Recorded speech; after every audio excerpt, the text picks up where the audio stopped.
In 1916, President Wilson is getting the country ready for war. Here in New York in 1917, in the month of February, former President Taft showed up and pushed for the draft, and people were supporting it. The whole city was supporting it. It's time for conscription.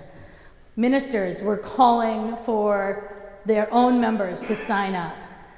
Columbia University announced that it was converting some of its space for an armory, and that they were creating a place for rifle practice.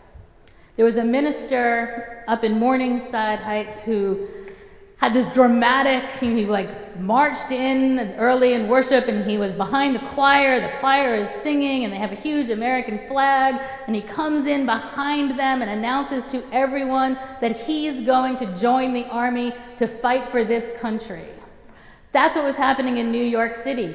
And Holmes was called, come on, what are you doing? We need you. And he said nothing. And then he went away for a week. He decided he needed time for retreat. He spent a week in silence, which I just want to say for a note, this is because he's a man.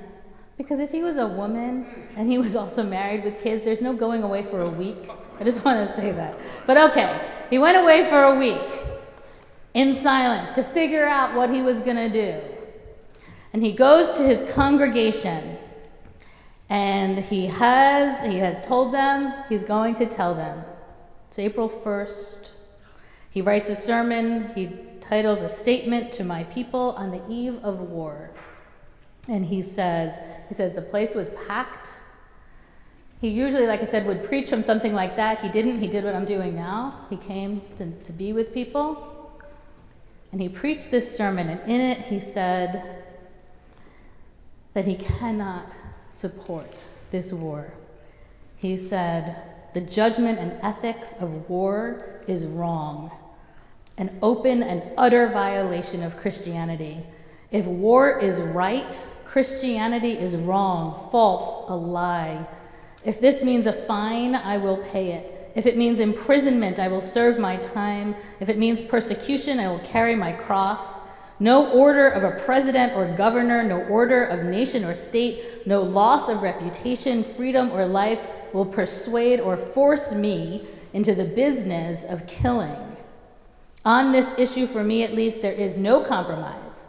So long as I am your minister, this pulpit will answer to no military summons. Other pulpits may preach recruiting sermons, mine will not. Other parish houses may be turned into drill halls or rifle ranges, ours will not.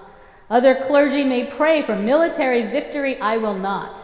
In this church, if nowhere else in all America, the Germans will still be included in the family of God's children.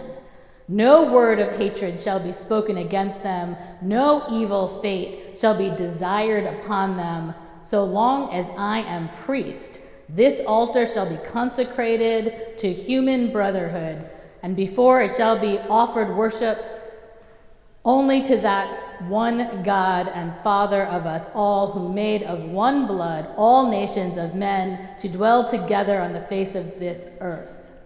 He went on to say, nothing is at stake that is worth a human life. Nothing is happening that cannot be determined in a way other than killing.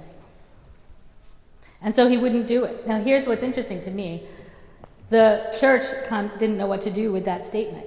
The Board of Trustees got together the next day, and they went into a room, and I'm going to tell you that 12 reporters waited outside the room. They wanted to know what was going to happen. They thought that he was about to be fired. He thought he was about to be fired. He waited for the Board of Trustees. He said it was a weirdly short meeting.